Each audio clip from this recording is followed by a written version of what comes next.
Vililoom, and welcome to Bramble On, DimQ's premier source for summations and commentary concerning the omniversally popular show Love Among the Brambles. Today we will discuss episode 15910, Seeing but Not Believing. The following happens in this episode. Milliam fells the being who'd been lurking around his property.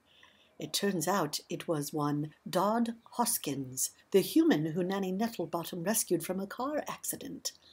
Upon coming to, after being knocked unconscious by Milliam's slingshotting skills, Dodd confesses all to Milliam. He says, "I know it sounds crazy, but I could have sworn the person who saved me wasn't a person at all. I think it was a fairy." Milliam, in human-size form, gives Hoskins his usual response. He nods and puffs on his pipe.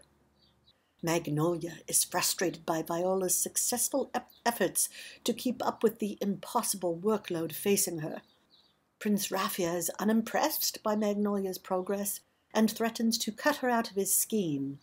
He bribes a reprobate oracle to falsify information about the Brambles as part of his plan to see their names expunged from Fey history. Citron goes skinny dipping again, this time alone. When she catches Jeffrin watching her, she invites him to join her. Sans clothing and sans recording devices. Calla Lily suffers an emotional break while having a facial. The unconditional love shown her fractures her fragile psyche, and she vows never to leave the spa. Stock falls in thrall to Katie Diddleleaf Rosie, going as far as forgetting to eat or sleep, spending every moment in conversation with her, unaware she has an agenda. Viola confides in the Fawn Witch, who tells her to listen to wind through the willows for the identity of the vandal who broke into the apothecary. The branches whisper, "One who was once too close and now has gone too far." Viola believes the answer to mean Stock, from whom she's been growing estranged. And now we shall have a word from today's sponsor, Uspapur, otherwise known as the USB Pet Rock. The perfect gift for the hard-to-buy Terran in your life. Simply plug the rock into any USB portal and pet away. Your rock will enjoy unlimited connectivity and no doubt bring you eons of contentment.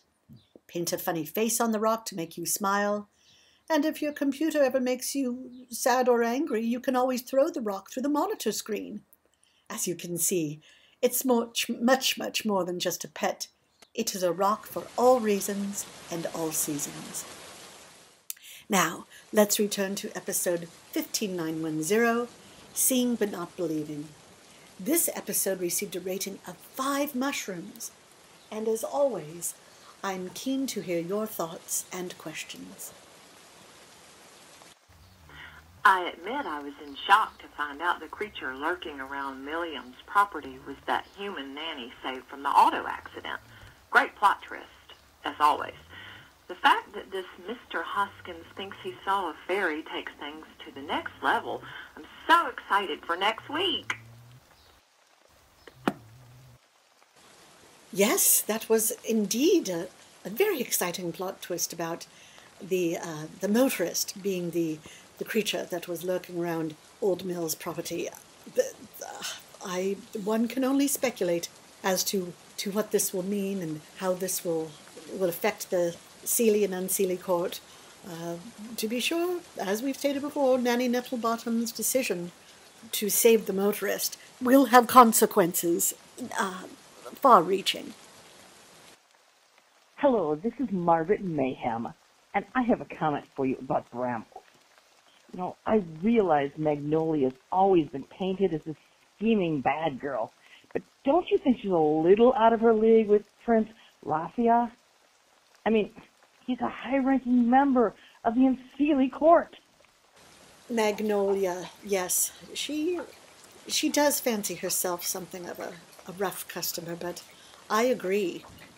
Prince Raffia is leagues and leagues beyond her, with resources and powers she could never even dream of. I foresee things going awry for Magnolia, to be honest. I know we're only supposed to leave a comment or a question about one topic, but the two I have are tied together. It's about Viola and Stock. The thing the branch whispered to Viola, it does totally sound like Stock, and I'm afraid this rosy kitty diddle-leaf creature is messing with Stock, and that he's going to do something unforgivable, something he can't come back from.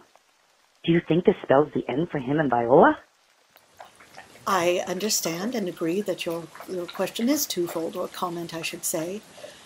It does sound like Stock has gotten himself into something that's with this rosy Katie Diddleleaf creature. I will caution, however, we are not absolutely certain that it is Stock who ransacked the apothecary, and we're not certain who the Whispering Branch referred to. So we'll just have to wait for future episodes to really get that question answered. That wraps up today's show. Tune in next Blue Loom when Citron and Jeffrin come to terms. Stock teeters on the brink.